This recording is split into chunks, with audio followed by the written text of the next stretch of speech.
Halo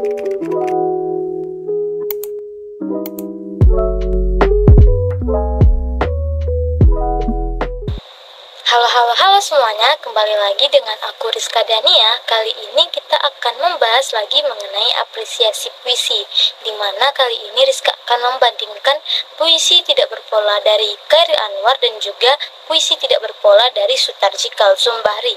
Nah, sebelumnya teman-teman tahu tidak apa itu puisi tidak berpola? Jadi puisi tidak berpola ini atau bisa kita sebut dengan puisi bebas merupakan jenis puisi yang tidak terikat oleh aturan-aturan tertentu seperti jumlah baris, jumlah suku kata, rima, maupun iramanya. Jadi puisi bebas memberikan kebebasan penuh bagi para pengarang dalam penggunaan bahasa dan juga strukturnya. Nah, kali ini Rizka akan membahas mengenai puisi dari Chairil Anwar. Nah, Chairil Anwar sendiri merupakan salah satu penyair modern Indonesia yang terkenal dengan puisi-puisinya yang berani dan juga ekspresif.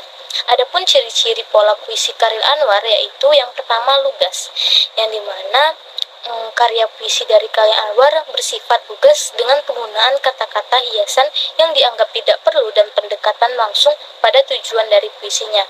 Lalu kiasan yang tajam. Nah, puisi beliau mempunyai kiasan yang tajam dan juga menikam dengan penggunaan warna-warna kuning, hijau, atau lembayung untuk menimbulkan imajinasi yang kuat dan membangkitkan kesan yang berbeda-beda bagi pembaca dari puisi-puisi Chairil Anwar. Lalu ciri-ciri yang ketiga, representasi sikap hidup. Nah, di puisinya beliau menggambarkan ungkapan batin yang sangat dalam dalam representasi hidupnya dan lahir dari gejolak batinnya. Lalu ciri-ciri yang keempat, multitafsir. Nah, yang dimana puisi beliau mempunyai makna tersendiri yang disenanginya, di mana makna itu mempengaruhi pembaca untuk menemukan makna yang berbeda-beda. Lalu yang kelima, kritik sosial, yang dimana puisi-puisinya bersangkut paut dengan politik khususnya pada tahun 60-an. Sering dikritik oleh Taufik Ismail karena pada zaman tersebutlah Republik Indonesia mengalami krisis seperti PKI dan perubahan Orde Lama ke Orde Baru. Lalu ciri-ciri yang keenam, adanya pengaruh unsur sastra asing, yang dimana beliau menampilkan dirinya sebagai bagian dari kelompok terbuang dan terbuka pada pengaruh unsur sastra asing atau dari luar, seperti isi yang lebih realis dan naturalis, serta individualisme sastrawan yang lebih menonjol dan dinamis.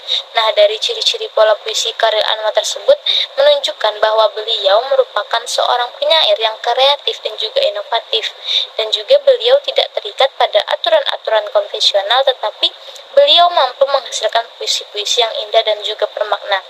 Nah, yang kedua merupakan puisi dari Sutarji Kazhum Bahri.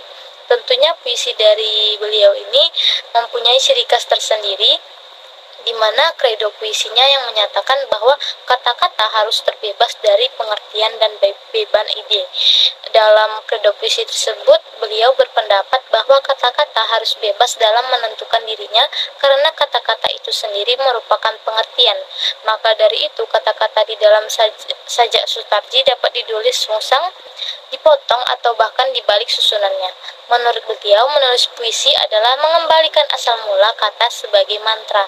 Selain itu, terdapat analisis terhadap kredo puisi Sutarji Kazhum Bahri yang menyatakan bahwa kredo puisi tersebut merupakan dasar baginya dalam berpuisi. Nah, kredo puisi merupakan ungkapan imannya akan puisi. Nah, kredo puisi beliau juga dianggap sebagai hal yang mengganggu kemapanan puisi-puisi di Indonesia. Namun ada beberapa pihak yang melihat juga bahwa kredo puisi tersebut bukanlah hal yang salah. Nah, jadi kesimpulan dari perbedaan puisi Chairil Anwar dan juga Sutarji, di mana Chairil Anwar cenderung membentikan isi dan amanat dibandingkan estetikanya. Lalu tidak adanya pola irama, jumlah baris bebas, jumlah kata per baris juga bebas, dan tidak ada tipografi, yang dimana beliau menggunakan bahasa yang lebih tajam, eksperimental, dan penuh emosi. Dan juga puisinya sering mencerminkan kegelisahan, ketidakpuasan, dan juga pergulatan batin. Nah, di sisi lain, puisi dari Sutarji Kazhum Bahri dikenal dengan kecenderungan menggunakan bahasa yang lebih khas dan juga kaya imaji, yang dimana puisi-puisinya sering menggabungkan elemen-elemen keindonesiaan dan juga filosofi hidup. Dan juga gaya bahasa dari beliau lebih terjaga dengan kecenderungan menggunakan struktur dan juga lebih teratur. Dan juga beliau membandingkan estetika dibandingkan amanat dan juga isinya, di mana beliau menghasilkan puisi dalam dua sisi, yaitu menghadirkan karya sastra dalam bentuk lisan dan juga visualisasi. Nah, dari sanalah munculnya tipografi dalam puisi. Nah, sekian video saya mengenai perbedaan puisi tidak berpola pada Chairil Anwar dan juga Sutarji Kalzumbari. Sampai jumpa di video berikutnya.